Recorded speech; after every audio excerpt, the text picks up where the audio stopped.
এই মুহূর্তের সবচাইতে বড় খবর, বিগ ব্রেকিং নিউজ। প্রাক্তন মুখ্যমন্ত্রী বুদ্ধদেব ভট্টাচার্য আজকে প্রয়াত হলেন সকালে। খবর পাওয়া মাত্রই রাজনৈতিক মহলে সিপিআইএমের শোকের ছায়া। বামেদের দীর্ঘদিনের রাজনৈতিকবিদ ছিলেন। দীর্ঘদিন সময় ধরে তিনি অসুস্থ, হাসপাতালে ভর্তি থাকার পর অবশেষে আজ সকালে তিনি প্রয়াত হন। তার মৃতদেহ অর্থাৎ আলিমুদ্দিনে নিয়ে যাওয়া হতে পারে, এমনটাই সূত্র মারফত খবর। তার পরিবার পরিজনদের সঙ্গেও কথা বলছেন রাজ্য কমিটির সম্পাদক মোহাম্মদ সেলিম থেকে সিপিআইএম কেন্দ্রীয় কমিটির নেতৃত্ব সীতারাম ইয়েচুরিরাও আসতে পারেন বাংলাতে।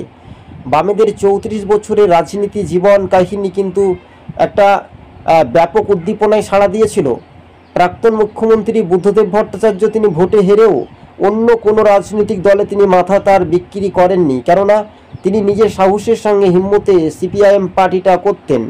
রাজনৈতিক মহলে তার মৃত্যুর কালে বয়স হয়েছিল 80 বছর। হ্যাঁ, দীর্ঘ সময় তিনি অসুস্থ ছিলেন।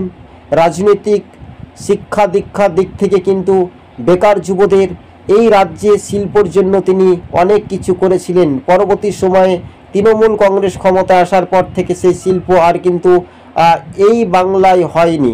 রাজনৈতিক মহলে কিন্তু ভূমিকা নিয়েও প্রশ্ন উঠছে। দর্শক বন্ধুগণ, এই মুহূর্তের সবচাইতে বড় খবর, রাজ্য রাজনীতিতে সিপিআইএমের একটা বড় ধাক্কা। কেননা দীর্ঘদিনের রাজনীতিবিদ প্রাক্তন মুখ্যমন্ত্রী, 34 বছরের বাম শাসন এককালে সময়টা বলে, আর ধৈর্য ধরলেই ফল পায়। এটাই শিক্ষার যোগ্যতার দিক থেকে কিন্তু বামপন্থীদের একটা অন্যতম ভূমিকা হিসেবে বুদ্ধদেব ভট্টাচার্য ছিলেন।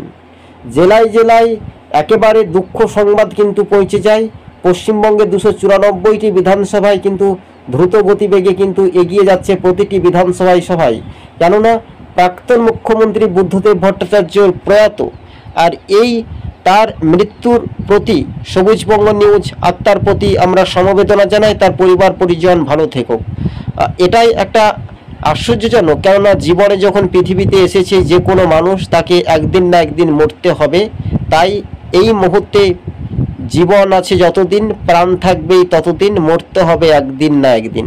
স্বাভাবিকভাবে এটা একটা রাজনৈতিক নয়, এটা কোনো পারস্পরিক নয়, এটা হচ্ছে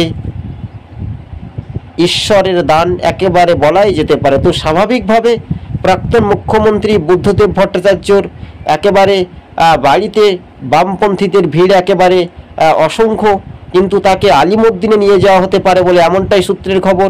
আসতে পারেন কেন্দ্রীয় সিপিআইএমের নেতৃত্ব, এমনটাই খবর। 80 বছর বয়সে প্রয়াত হলেন প্রাক্তন মুখ্যমন্ত্রী বুদ্ধদেব ভট্টাচার্য। তার আত্মার প্রতি সমবেদনা জানাই। এই মুহূর্তের বড় খবর, বিগ ব্রেকিং।